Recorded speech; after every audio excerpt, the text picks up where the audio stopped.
ദക്ഷിണേന്ത്യൻ രാഷ്ട്രീയത്തിന്റെ കണ്ണും കാതും ഇപ്പോൾ തമിഴ്നാട്ടിലേക്കാണ്. അടുത്ത മാസം നടക്കാനിരിക്കുന്ന നിയമസഭാ തെരഞ്ഞെടുപ്പിന്റെ ആവേശം കൊടുമുടിയിൽ എത്തി നിൽക്കെ തമിഴ്നാട് മുഖ്യമന്ത്രി എം.കെ. സ്റ്റാലിൻ പുറത്തെടുത്ത പുതിയ രാഷ്ട്രീയ തന്ത്രമാണ് ഇപ്പോൾ ദേശീയ തലത്തിൽ തന്നെ ചർച്ചയാകുന്നത്.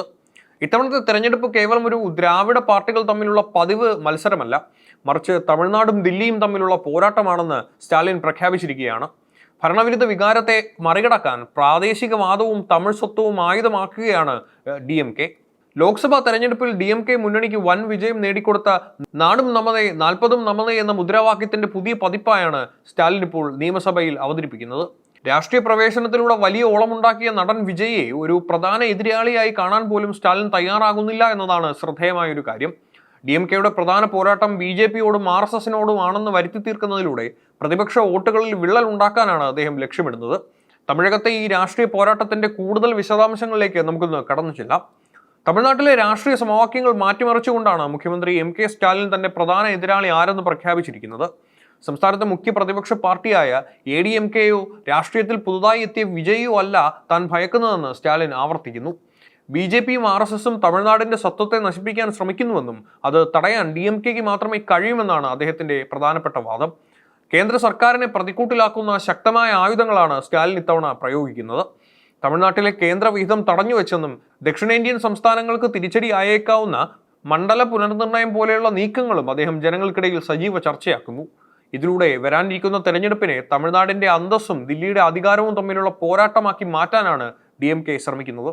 അതേസമയം ADMK നേതാവ് എടപ്പാടി പളനിസ്വാമി നടത്തുന്ന ദില്ലി യാത്രകളെ സ്റ്റാലിൻ പരിഹാസപൂർവ്വമായാണ് നേരിടുന്നത്.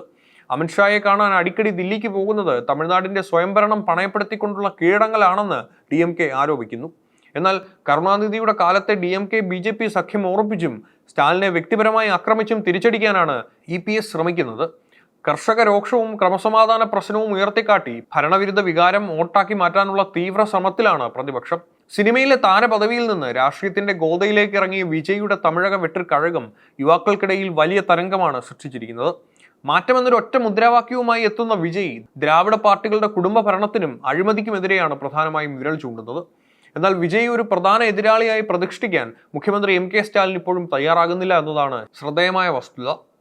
ദ്രാവിഡ രാഷ്ട്രീയത്തിന്റെ വേരുകൾ തമിഴ് മണ്ണിൽ അത്രമേൽ ആഴ്ന്നിറങ്ങിയതാണെന്നും സിനിമാ ഗ്ലാമറിനപ്പുറം രാഷ്ട്രീയ തന്ത്രങ്ങളിൽ വിജയ് എത്രത്തോളം ശോഭിക്കുമെന്ന് കാത്തിരുന്ന് കാണണമെന്നുമാണ് DMK ക്യാമ്പ് അവകാശപ്പെടുന്നത്. വിജയിയെ സംബന്ധിച്ചിടത്തോളം ഈ വെല്ലുവിളികൾ ചില്ലറയല്ല. ഭരണകക്ഷിയായ DMKയുടെ സംഘടനാ ശക്തിയെയും പ്രതിപക്ഷമായ ADMKയുടെ വോട്ട് ബാങ്കിനെയും മറികടക്കുക എന്നത് വലിയൊരു ദൗത്യമാണ്. കൂടാതെ കേന്ദ്രീകൃത അഴിമതിയും ക്രമസമാധാന പ്രശ്നങ്ങളും ഉയർത്തിക്കാട്ടി വിജയിയും EPSും ഒരേ സമയം സർക്കാരിനെ ആക്രമിക്കുന്നത് പ്രതിപക്ഷ വോട്ടുകൾ ഭിന്നിപ്പിക്കാൻ കാരണമാകുമോ എന്ന ആശങ്കയും രാഷ്ട്രീയ നിരീക്ഷകർ പങ്കുവയ്ക്കുന്നുണ്ട്. പ്രധാനമന്ത്രിയുടെ ദൂതർ ജയലളിതയുടെ അപ്പോയിന്റ്മെന്റിനായി പോയസ് ഗാർഡന് മുന്നിൽ മണിക്കൂറുകളോളം കാത്തുനിന്ന ചരിത്രം ഓർപ്പിച്ചുകൊണ്ട് തമിഴ്നാടിന്റെ ആ പഴയ അന്തസ് വീണ്ടെടുക്കണമെന്നാണ് വിജയ് വോട്ടർമാരോട് ആവശ്യപ്പെടുന്നത്. ഭരണവിരുദ്ധ വികാരത്തെ വോട്ടാക്കി മാറ്റാൻ വിജയുടെ താരമൂല്യം സഹായിക്കുമോ, അതോ സ്റ്റാലിന്റെ തമിഴ്നാട് വേഴ്സസ് ദില്ലി എന്ന വൈകാരിക തന്ത്രത്തിന് മുന്നിൽ വിജയ് തളയ്ക്കപ്പെടുമോ എന്ന് വ്യക്തമാക്കാൻ തമിഴ്നാട് തിരഞ്ഞെടുപ്പ് വരുന്നതുവരെ നമുക്ക് കാത്തിരിക്കേണ്ടി വരും. തമിഴ്നാട് രാഷ്ട്രീയം ഇപ്പോൾ അതീവ നിർണായകവും സങ്കീർണവുമായ ഒരു ഘട്ടത്തിലൂടെയാണ് കടന്നുപോകുന്നത്. ഭരണവിരുദ്ധ വികാരത്തെ അതിജീവിക്കാൻ തമിഴ് സ്വത്വം എന്ന വികാരം ഉയർത്തിപ്പിടിക്കുന്ന സ്റ്റാലിന്റെ തന്ത്രം വോട്ടർമാരെ എത്രത്തോളം സ്വാധീനിക്കുമെന്ന് കണ്ടറിയണം. അതേസമയം സിനിമ ഗ്ലാമറിന്റെ കരുത്തിൽ മാറ്റത്തിനായി ഇറങ്ങിത്തിരിച്ച വിജയുടെ രാഷ്ട്രീയ പ്രവേശനം DMKയെയും ADMKയെയും വോട്ട് ബാങ്കുകളിൽ എത്രത്തോളം വിള്ളൽ ഉണ്ടാക്കുമെന്നത് വരാനിരിക്കുന്ന ദിവസങ്ങളിലെ പ്രചരണത്തെ ആശ്രയിച്ചിരിക്കും.